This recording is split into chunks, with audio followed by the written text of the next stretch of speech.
straight out of Memphis. I'm here with the one and only AG. I'm your boy Jay Scott. We're gonna just talk about some things tonight. You know, this is my best friend in the whole world. She done came in. This is Memphis top.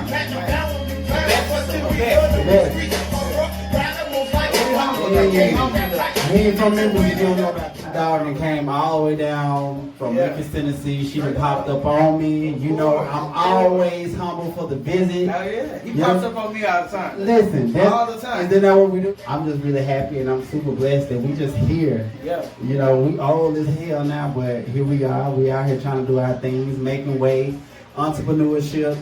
Just doing us overall, and the fact that we've remained friends all of these years, you know, through so many trials and tribulations and different things that we've been through on an individual level. Yeah. You know, and we grow together. Right. And you know what? And a lot of the friendships and shit, a lot of people can't seem to grow together because, you know, their lives are just pulling them in, you know, two totally different directions. Right.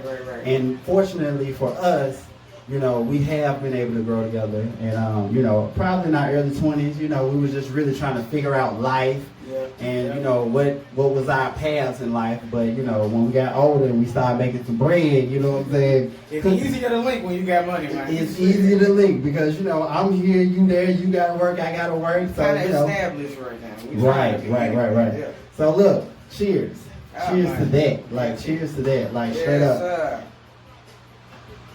So we both in the 30 club. 30. We up here. Happy birthday. Nigga. Happy birthday. Listen. For real. When I say we done talked about this type of stuff like our whole entire lives, ever since we were like 7th grade. 7th grade. Yep. Like we've been tight this long to the point where we can't believe we 30. Like we normally like the younger 30s. Yeah. Like we like the newborn 30s. We are. We the brand new 30s. Yeah, very much so newborn 30s. But you know what? It's so funny. You know, when you in your 20s and stuff, you hear people say when you hit 30, this, that, and the third is going to happen. Right. I believed it. You know what I'm saying? I didn't believe it originally, but I believed it too, though. Because I was like anticipating this shit, but then I was scared for it. Right. Like, damn, what the fuck going to happen at 30? Right. And a lot of shit has like. happened at 30, but for the good. But you know what? I good. feel like that's when you can see the light a little bit easier when you're 30, because when we was in our 20s and shit, we were just really trying to figure it out. Yep. I was just really trying to figure it out. Yeah. Like, I didn't see, you know, a real big future at 25. Right, you know what I'm saying? I knew I wanted to be somewhere, but I just was trying to get the basics under control before I could see a house and all this shit. I'm like, I couldn't see. I've always seen it, but, you know, it's just waiting on 30 is right. what I was. Right. I don't know. I just kind of put a number on everything. Right. You know what? And you know we do that though. That's Strategically, what we set them goals, and it'd be like at that milestone age, we gotta get it. And that's the weirdest thing, because I feel like when you put a time on your projects or your goals, it makes you work harder for them. You know what I'm saying? Because you want to be somewhere by a certain time. You know what I'm saying? It's just like a job. You know what I'm saying? You got to be on your job on time, and you want to make that. And if you can't make it, you have to reset the goal and start all over, or whatever the case may be. Just prioritize your goals. You know, you got to have a plan. This segment is called Straight Out of Memphis.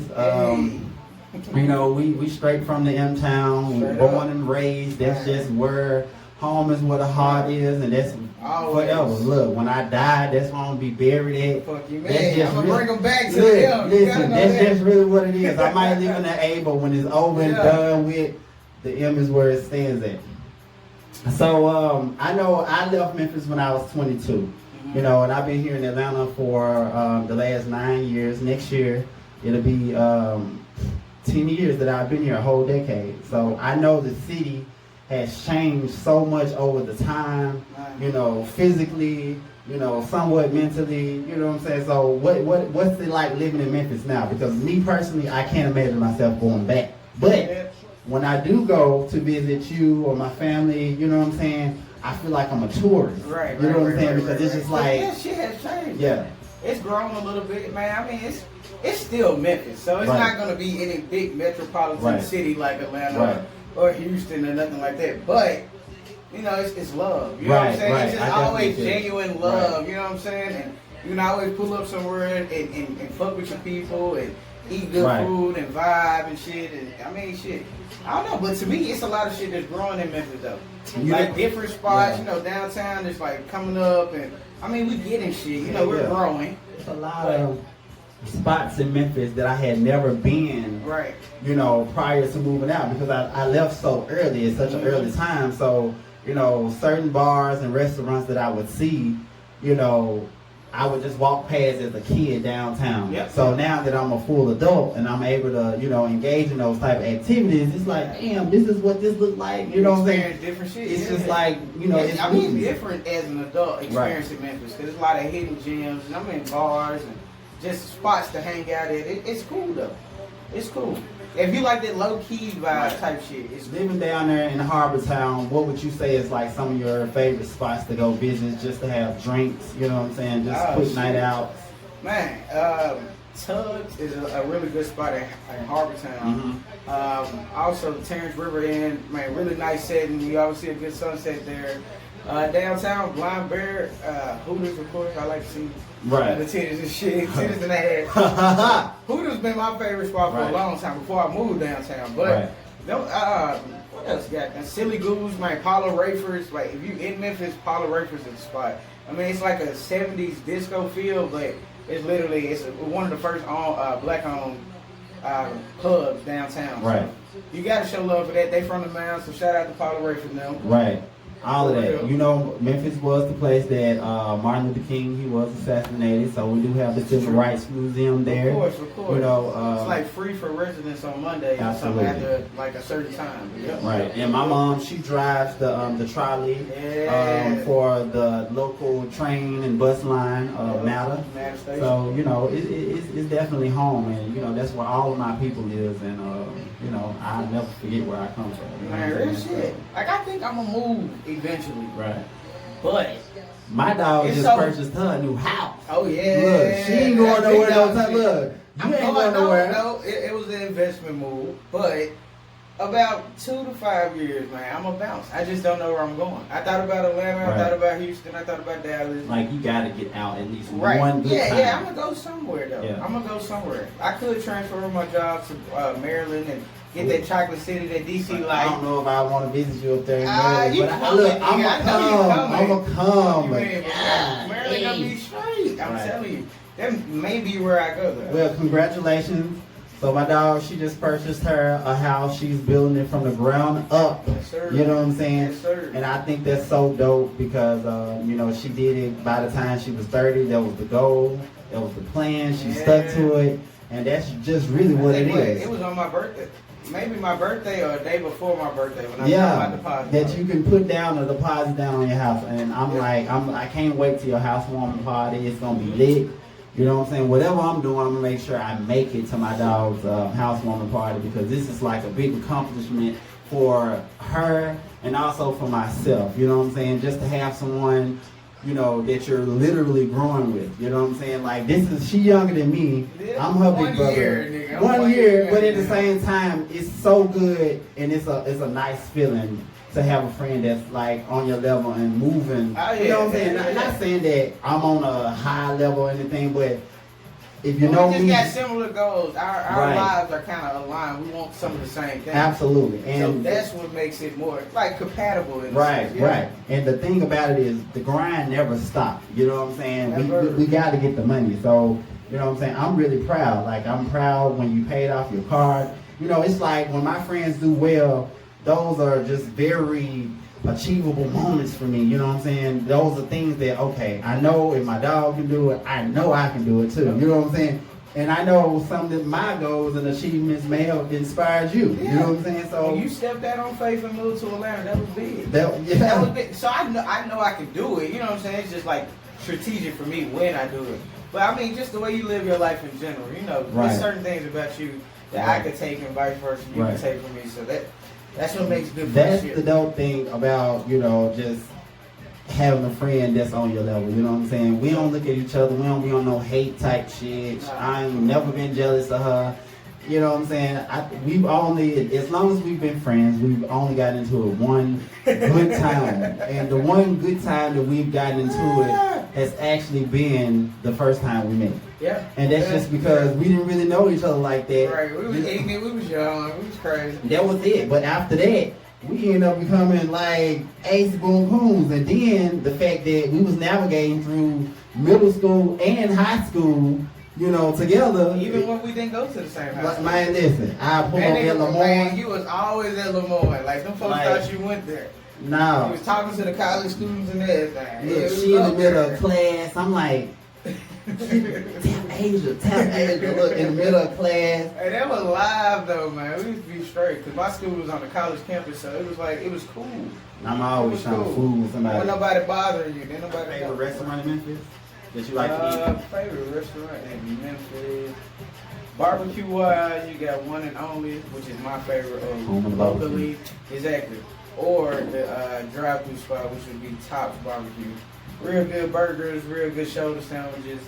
Other than that, like shit, I like Bayou, Bar and Grill in Memphis. Okay. As far as fine dining, you know, just it's a local spot, I believe. Yeah. My parents used to go there every Friday. Actually, my parents used to go there every Friday. My mama used to wear their ass out too. Like everybody love Cozy Corner though. Yeah, that's another big favorite. So, Dixie Queen, nigga. Favorite restaurant, favorite drive-through is Dixie Queen. 24 hours, you get everything you want. Yes. Wings, burgers, don't matter. That Sundays, shit good. like, you know, I love me a strawberry sundae. See, y'all be eating ice cream from there. I don't know. I normally don't eat ice cream from there. You know me and my mama love some ice cream. Yeah, I know a lot of people like the milkshakes and all that shit, but I like the burgers. I like the wings. I'm at the chili cheese fries.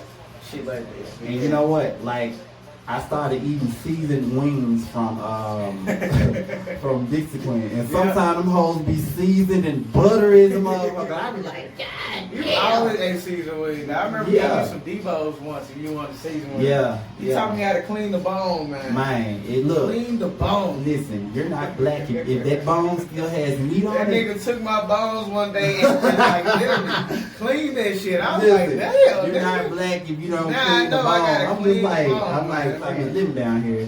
I would ask them, you got seasoned wings? And they were like, nah, we got lemon pepper. Yeah. And I'm just like, no, that ain't the type of season that I'm talking about. I gotta get a Dixie Queen down here. You know, a big long-term goal of mine is to like start franchising certain Memphis spots and other spots. Right.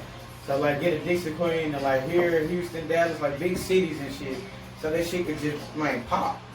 Like for real though. A Dixie Queen in Atlanta, nigga, that line gonna be long as fuck. Like, yes. But guess what just popped off though? What's that?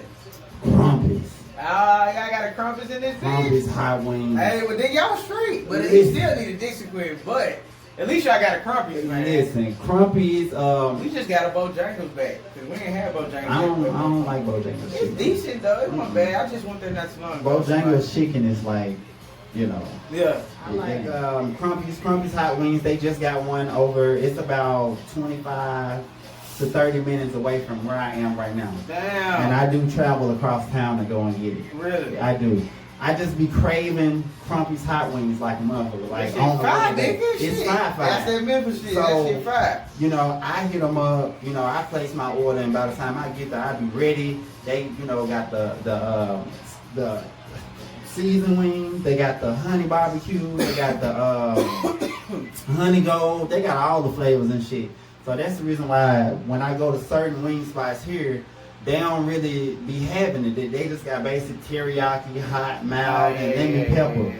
But they got the flavors. Right, and then it comes with the Hawaiian bread. Oh shit, for real? Hell yeah. Damn. You know, Crumpets is the shit. So I have been looking for Crumpets for like a few years, and they finally got one, you know, here though. So you haven't been to Atlanta in a while. I have not. You know what I'm saying? It's been about what, a year or two? About 2 years. About 2 years. For sure. About 2 years since I've been down to the A. That shit crazy. I know you've been trying to get down here for a minute. You know what I'm saying? Coming back, nigga. I know your work schedule been a little rough, a little tough. You know what I'm saying? You gotta get that money though. Got to. Absolutely. That's number one. That's priority. It ain't never been no shade or anything. You know what I'm saying? Respect. Yeah, we just definitely been just trying to, you know, stay on the grind and, you know, make shit happen.